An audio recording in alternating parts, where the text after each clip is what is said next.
Hello and welcome back to another episode of the Post-Separation Abuse Podcast. I'm your host, post-separation parenting coach Danielle Black. Last week, we talked about the thought error that keeps so many protective parents stuck, believing that your life will only improve when the other parent changes. Today, we're going to talk about what actually changes your life when nothing on the outside does. Specifically, radical acceptance and inner emotion and nervous system capacity. They're not two separate skills. They're part of the same practice from two different angles. You can't choose peace without accepting reality. If you're still fighting what is, arguing about fairness, chasing accountability, replaying how things should be, you're not really choosing peace. You're wanting to be right. And you can't practice radical acceptance without growing your inner capacity, because without emotion and nervous system regulation, acceptance often just feels as though you're giving up. But radical acceptance is not resignation. It's clarity. It's saying, this is what's happening. I don't have to like it, but I can work with it. And that shift is powerful. Let's talk about it in practical terms. One of your kids needs a $350 school uniform, and your ex refuses to contribute. The old pattern might look something like this. You sending a message asking for them to contribute. They ignore it. You follow up. You feel angry. You document it. You vent. Weeks go by. You're exhausted and pissed off, and the uniform still isn't bought. Now, here's a different way of managing things. You recognise the pattern and you accept the reality. Your ex just simply does not contribute for things that they should. You ask yourself, can I afford to cover this? If yes, you buy it and you move on. If no, you look for an alternative and take action. You let go of the fantasy that they are going to ever behave differently. You regulate your body, you make a decision based on your reality, and you free up your energy for what really matters, your kids. That's radical acceptance. Let's make it even simpler. There are so many things that you can't control. Whether they contribute for anything financially, whether they follow the parenting plan or parenting orders, whether they communicate appropriately or prioritise the kids. They're the things that you can't control. What you do have a degree of control and influence over? Your nervous system, your home environment, your responses to your co-parents' messages or lack of messages. Everything in the can't control list, let it go. Release it. Everything on the list of things that you can control or influence, that's your work. Real capacity is built upon daily. It's the breathing that you do when you feel your body tensing up.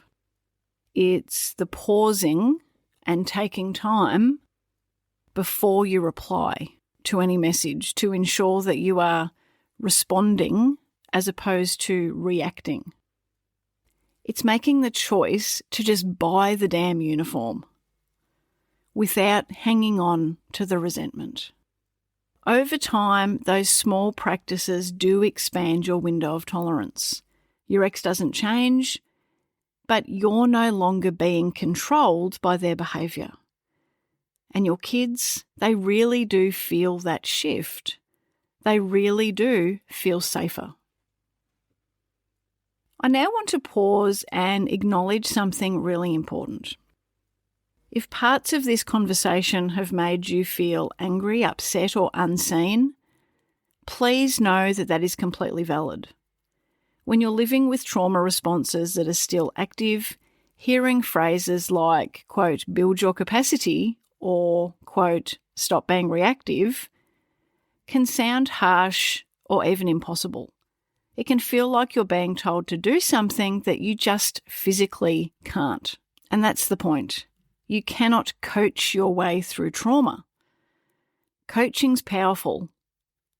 And it's not counselling. It's not therapy. It is not a substitute for trauma treatment when that's what's really needed. Coaching is about moving forward, taking action, and strategy. It does expect that you already have a baseline level of emotional and nervous system stability, or that you're supported by a therapist who's helping you to build that. If you're still finding that trauma responses are taking over, panic, shutdown, rage, dissociation, or if day-to-day functioning feels hard, that's your body letting you know that you need some more healing first. And if that's the case, please do not start with coaching. Start with a counsellor or a psychologist who understands family violence-related trauma, someone who can help you with tools, strategies, techniques to help you settle your nervous system and process what you've experienced in a way that is safe and supported.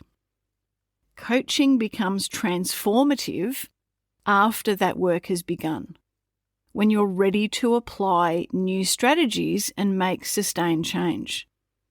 Trying to do that coaching work before that other foundation is in place is like trying to run before you can walk. It's not that coaching is too harsh, it's that your nervous system may need more support first. And I want to be really clear.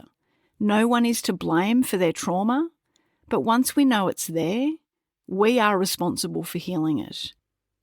Trauma doesn't have to be permanent. Those triggers that might feel like landmines right now can be reprocessed and stored differently in the brain. They don't have to control you forever. One of the most effective treatments for this is EMDR therapy, eye movement desensitization and reprocessing. It's evidence-based, trauma-informed, and in my own lived experience, absolutely life-changing. I would not be capable of doing the work that I do today without having experienced EMDR.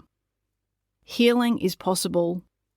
Emotion and nervous system regulation is possible. Feeling at peace is possible. And once that foundation is there, or you're beginning that process with a counsellor, therapist, psychologist, then coaching can be the rocket fuel, the structured, forward-facing, evidence-based path that can help you to build the strategy and the kind of life and parenting environment that your kids actually need. So if you've been listening and thinking, I really want to be there, but I'm not there yet, that's okay. Start where you are. Get the support that you need and come back to coaching work when your body and your mind are ready for the next steps. Because coaching is not about shoving down and just pushing through trauma. It's about building what comes after trauma. Before we finish up today's episode, there's something else that I really want to speak to because I know that a lot of you are probably thinking it. You're probably thinking, so what are you saying, Danielle? They just get away with it? And you know what? In a way, yeah, they do. Because here's the really unpleasant, uncomfortable truth. There is often nothing that you can practically or reasonably do to make them change. You can send all the perfectly worded messages in the world. Quote the parenting plan or the parenting orders, threaten consequences, get worked up and pour your energy into, quote, holding them accountable. And they don't care. If they cared, they would have paid for the uniform by now, or stopped doing whatever it is that they shouldn't be doing. Coaching helps you to redirect your resources, your time, money, emotions, energy, all the things, toward what's actually going to make a difference for you and your kids. Constantly trying to hold your ex to account is really not a good use of resources. It doesn't encourage them to change, it often just fuels more conflict. And this often results in inadvertently exposing your kids to more tension that they shouldn't have to carry. Now, to be clear, this doesn't mean that you stop documenting. Documentation is often still very essential, especially if you think that you might one day need to vary the parenting orders, or if there are regular breaches that could become part of future legal proceedings. So yes, you're documenting what happens, but you're making an effort to no longer engage emotionally with what's going on. Radical acceptance isn't about ignoring breaches of court orders or pretending that everything's fine. It's about recognizing that documentation is for your records and future reference, not for daily reactivity.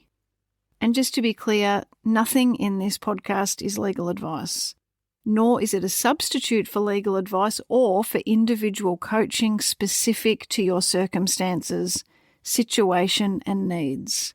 Please always seek professional guidance tailored to your specific situation. So again, radical acceptance is not letting them off the hook. Rather, it's getting yourself off the hook. It's freeing your emotions and your nervous system from that constant cycle and loop of outrage and exhaustion. It's saying, I see who you are, and I am fucking done trying to make you someone else. Because here's the reality. Your ex is still not going to pay for the uniform. They're still going to be late. They're still going to breach parenting orders or not abide to the parenting plan. They're still going to play their games. And you can either keep living in reaction to that, or you can make the choice to drop the rope and move on. And moving on doesn't mean that you approve of their behaviour.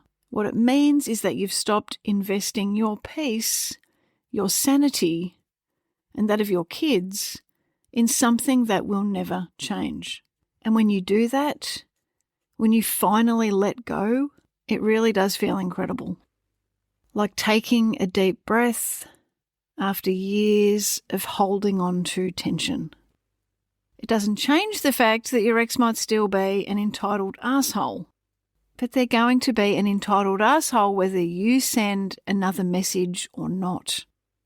So you might as well choose the path that feels better for you and your kids. Over so many years of doing this work, I've spoken to so many protective parents who are so focused on the injustices that they find themselves talking about it constantly, sometimes even in front of their kids. And I get it, you're angry, you're tired, and it's not fucking fair. But that ongoing commentary that, I can't believe what your father did this time, or, oh, he still hasn't paid for this, can create enormous stress for our kids. It can pull them into adult conflict and loyalty binds that they're not equipped to manage and frankly shouldn't have to. Most children still love the other parent, even if that parent has been abusive or neglectful in some way. When we project our outrage or talk about injustices in front of them, we inadvertently make them carry the weight of adult pain, and they can start believing that they have to choose, and that's not what we want for them. Radical acceptance, dropping the rope, is how we protect them from that. It's how we start to break the cycle. When you stop fighting a battle that can't be won, you create space for something even bigger, even more important, that can be built. Peace, safety, connection, and genuine emotional stability in your home and in your kids' hearts. Your children have two parents. One may always create chaos, but the other one, you, can create calm. That's protective parenting, and that's inner capacity. We release what we can't control, and we focus on the things that we can. If you're ready to take this work deeper, Module 16 of the Post-Separation Parenting Blueprint walks you through all of this step by step. Remember, Building your capacity is what actually changes your life. So much of everything else is just noise. Thank you so much for being here with me for this episode of the Post-Separation Abuse Podcast. I look forward to chatting with you again soon. There's a moment where the noise stops landing, where the chaos loses its hold. That's it for today's episode of the Post-Separation Abuse Podcast. If you found this helpful, you'll love the Post-Separation Parenting Blueprint, the foundation of everything that my team and I teach, now available to all protective parents. Whether you work with us one-on-one or navigate your journey independently, the blueprint is where everyone starts. Whether you're thinking about separating, in the early stages of separation, wanting to avoid your kids being trapped with unsafe or inappropriate care arrangements, or perhaps needing to challenge and change current arrangements, and even if you're currently in the court system for parenting matters. I created the blueprint as a gift to all of my fellow protective parent warriors because the journey of being a change maker and a cycle breaker can't be done alone, and the blueprint is the one post-separation parenting resource that gets it right. Child development, safety and well-being put first, with the evidence to back it up. The blueprint gives you the same strategic frameworks that my team and I use in private one-on-one coaching, and it's available on an online platform for you to access whenever and wherever you need. You can also ensure that you're up to date with any new announcements by checking in regularly to the website danielleblackcoaching.com.au. Until next time, take care. And please always remember, you are your child's greatest protector.